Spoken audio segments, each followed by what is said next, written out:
Сәлеметсіңдер ме балалар? Қазақ тілі сабағына қош келдіңдер. Бүгінгі сабақтың тақырыбы дара және күрделі сан есімдер. Бүгінгі сабақта сендер тыңдаған мәтіннің негізгі тұстарын белгілеп алып және соған сүйеніп мәтіннің мазмұнын айтасыңдар. Сөйлемнен сан есімдерді тауып, дара және күрделі екенін ажыратуды үйренесіңдер. Балалар, сабағымызды бастамас бұрын оқулықтағы 54-ші жаттығуға назар аударайық. Мәтінді мұқият тыңдайық. Бір жылда күн мен түн 2 рет теңеседі екен.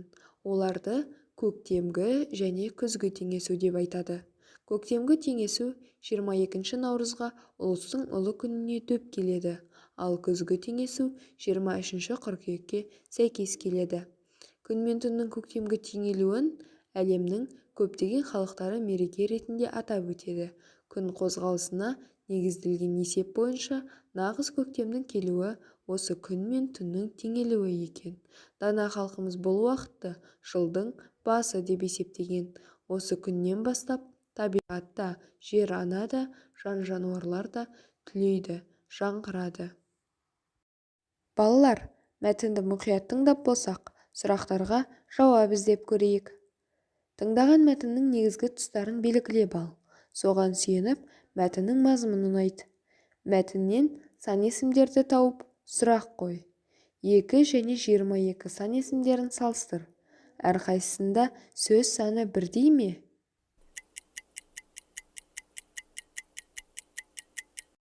Жарайсыңдар балалар. Сендердің де жауаптарың осындай болды деп ойлаймын. Өз жауаптарыңмен тексеріп көріңдер.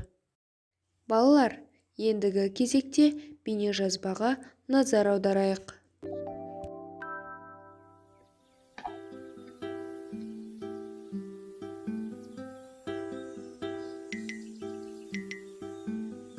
Міне қызық.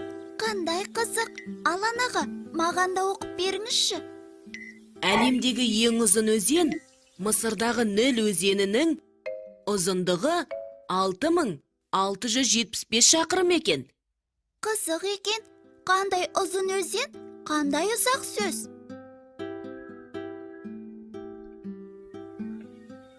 Ал жер бетіндегі ең биік тау тізбегі Гималайдың орташа биіктігі 7620 метр болады екен.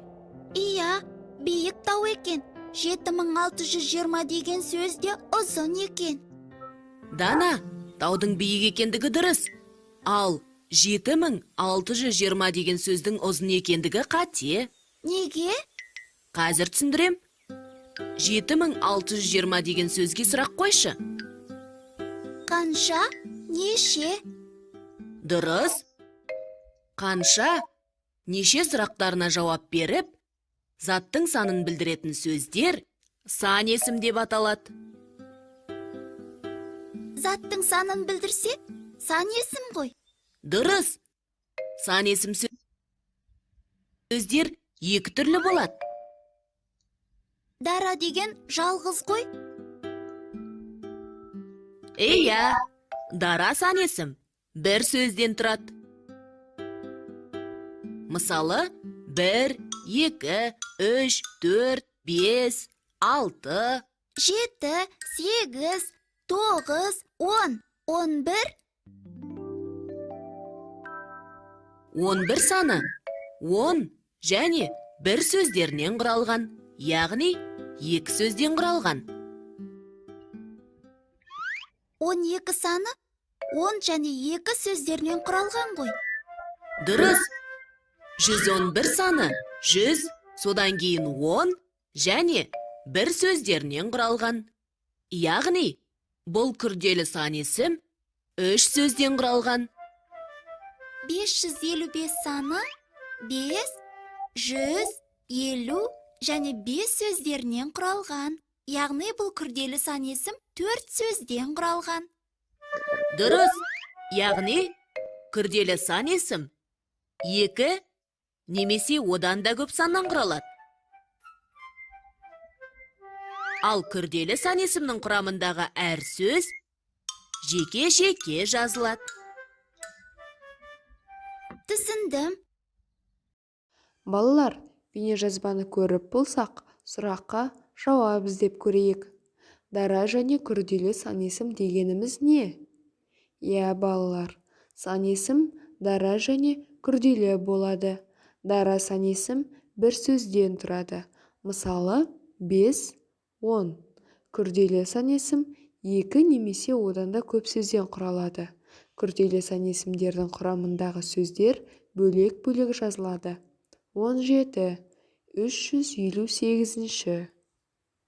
Балалар, ендігі кезекте 55-ші жаттығудағы мәтінге назар аударайық. Ғарышқа 1957 жылдың 3 қарашасында алғашқы жол салған Лайка деген ит болатын. Ол герметикалық қабықпен қапталған жер серігімен ұшырылып, аман-есен оралды. Лайка итінің артынан басқа да иттер ұшырылды. Олар 1960 жылдың 19 тамызында ұшырылған Белка мен Стрелка иттері болатын. Олармен бірге 40 тышқан, 2 сұрт ұшқан, әртүрлі жәндіктер, өсімдіктер мен микро ағзалар ұшырылды. Олар жерді 17 рет айналып отырған. Мәтіннен сан есімі бар сөйлемдерді теріп жаз. Сан есімдердің дара және күрделі екенін айт.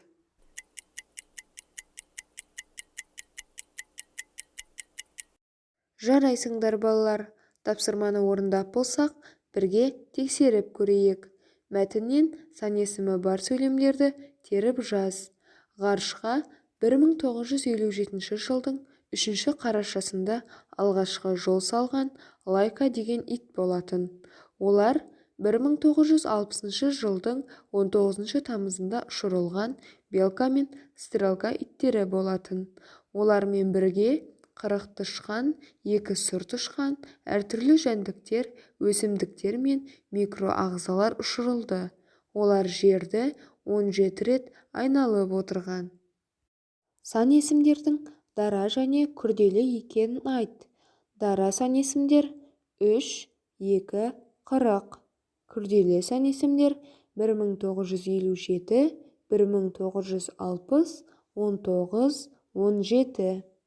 Балалар, сендердің де жауаптарың тура осындай болды деп ойлаймын. Өз жауаптарыңмен тексеріп көріңдер.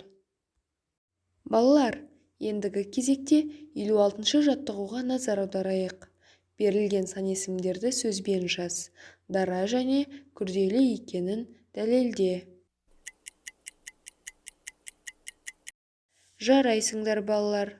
Дара сан есім 7, 9.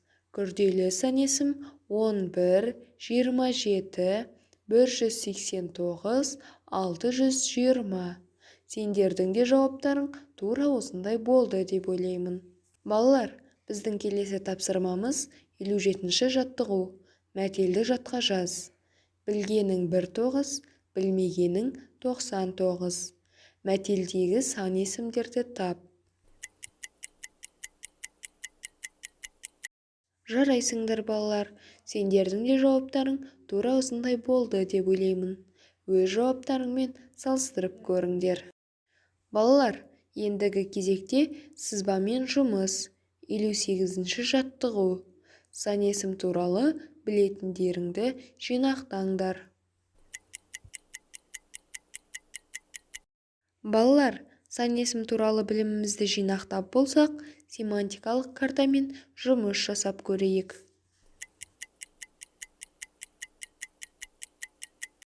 Жарайсыңдар балалар. Картаны толтырып болсақ, жауабымызды бірге тексеріп көрейік. 32. Күрделі және есептік сан есім. 6. Дара және реттік сан есім. 57. Күрделі және есептік сан есім. 702. Күрделі және реттік сан есім. Сендердің де жауаптарың тура осындай болды деп ойлаймын. Балалар, бүгінгі сабақтан сендер тыңдаған мәтіннің негізгі тұстарын белгілей алдыңдар және соған сүйеніп мәтіннің мазмұнын айта алдыңдар. Сөйлемнен сан есімдерді тауып, дара және күрделі екенін ажыратуды үйрендіңдер. Үйге тапсырма 59-шы жаттығу. Мәтінді оқып, сан есімдерді сөзбен көшіріп жаз. Дара сан есімнің астын 1, күрделі сан есімнің астын 2 рет сыз. Осымен қазақ тілі сабағы аяқталды. Келесі кездескенше сау болыңдар.